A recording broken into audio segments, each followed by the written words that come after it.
Hello, ladies and gentlemen. We're here with the Republican gubernatorial candidate for the state of New Jersey, the next governor, Jack Ciattarelli. Jack, how are you feeling? I'm feeling great. Thank you very, very much. Especially after the debate. Are you pumped up? I'm very pumped up, very, very pleased with the debate, and I think it provided the people of New Jersey an excellent opportunity to compare the two candidates side by side. And I think the more we do that, the better for Jack Ciattarelli. I see that. I see Governor Murphy was frustrated, was angry. So what do you think that says? It says that his positions are not consistent with a majority of the people of New Jersey. I think that's particularly the case in our Indian American community, in our South Asian American community.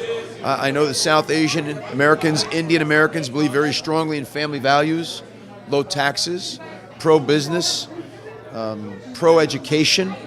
And if you look at a number of Phil Murphy's policies, his policies aren't about that at all. His policies are very inconsistent with Indian American values. That's very true. Indian values do resonate with Republican values. So what does Jack Ciattarelli bring to the table for the Indian community? Someone that understands New Jersey, someone that wants to represent our diversity well. We are the most diverse state in the union. I think that makes us more powerful and even more beautiful. And I certainly celebrate the contributions of the Indian American community here in New Jersey. They make New Jersey more economically vibrant, more intellectually vibrant, and certainly more culturally vibrant. And I celebrate their heritage with them right here in New Jersey. Let me ask you a strategic question. Just like any other community, the Indian community is spread across both sides of the aisle. So my question to you is, how do you plan on addressing or attracting the Indian community towards your values or your policies? First and second generation Indian Americans are very much like my grandparents. They came to a democracy and thought that meant they had to register as Democrats and vote Democratic.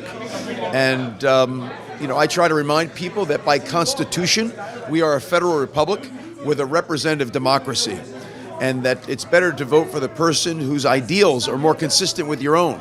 I truly believe Republican ideals are more consistent with Indian ideals with regard to education, low taxes, pro-business, and family values. So my job as a candidate is get out into the Indian community and share with them those ideals. And my experience has been is when I do that, they'll vote Republican. You've been traveling up and down the state tirelessly in the past few weeks, and I know that because I see your pictures on Facebook all the time and Twitter. So what's the trend you're noticing when concerns Indian community? Are you noticing a specific trend? Is the popularity growing? Or? A great many Indian Americans, their American dream is defined by a family, a home, and owning their own business. And they're very, very concerned about public education and what Phil Murphy has done to harm public education in my mind. They're very, very concerned about property taxes. They own very nice homes, and the property taxes are way too high.